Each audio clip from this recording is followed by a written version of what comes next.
Verdade? É um termo que a gente usa bastante até, né?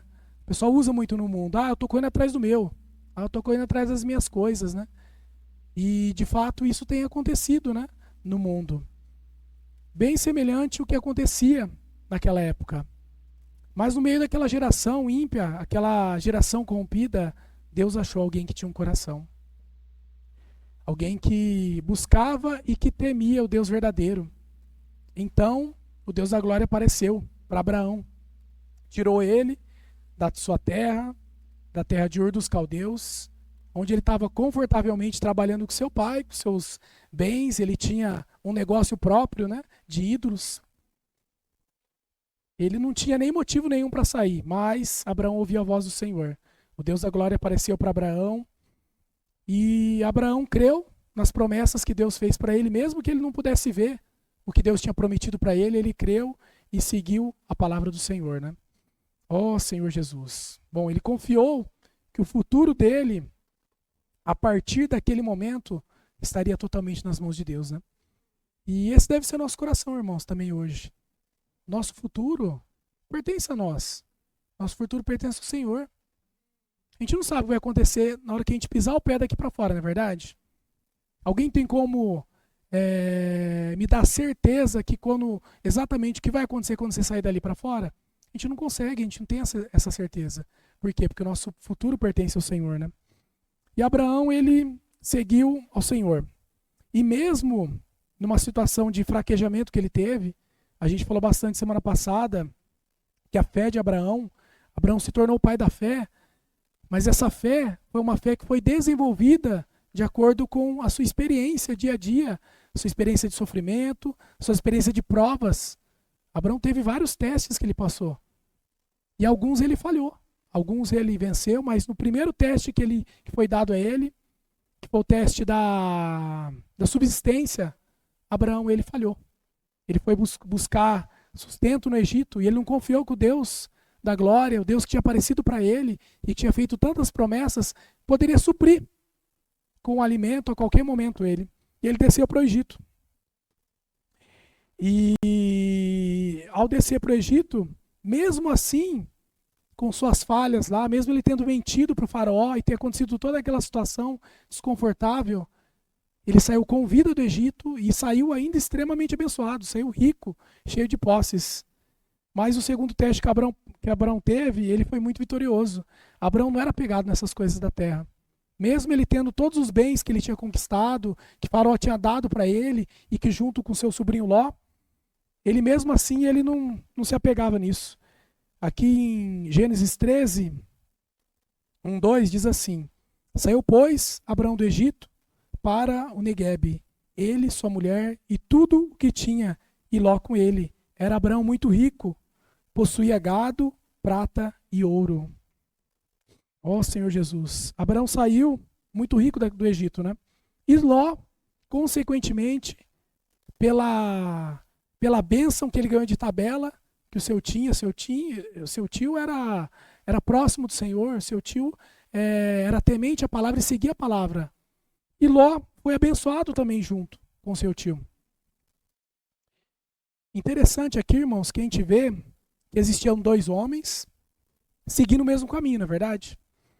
Só que dentro desse contexto, cada um tinha um coração diferente do outro. O caminho era o mesmo.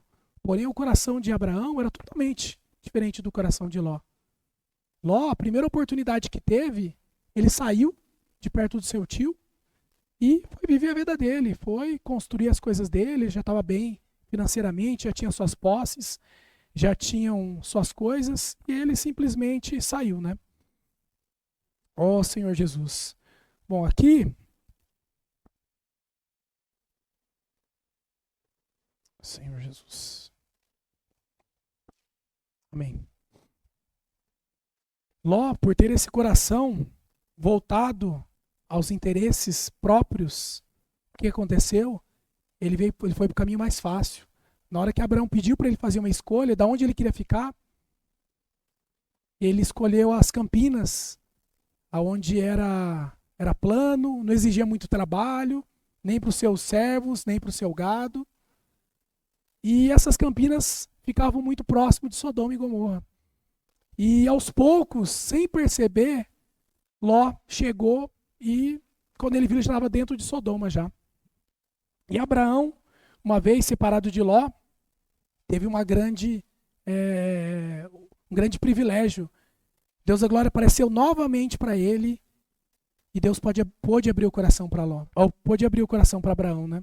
Deus abre o coração para Abraão e Deus deixa uma promessa para ele, né? A promessa aqui que ele deixou registrado está aqui 13, versículo 14. Diz assim: disse o Senhor a Abraão. Coloca na versão na King James. Consegue colocar aí? Acho que essa versão está melhor. 13, versículo 14. Na King James. 13, 14.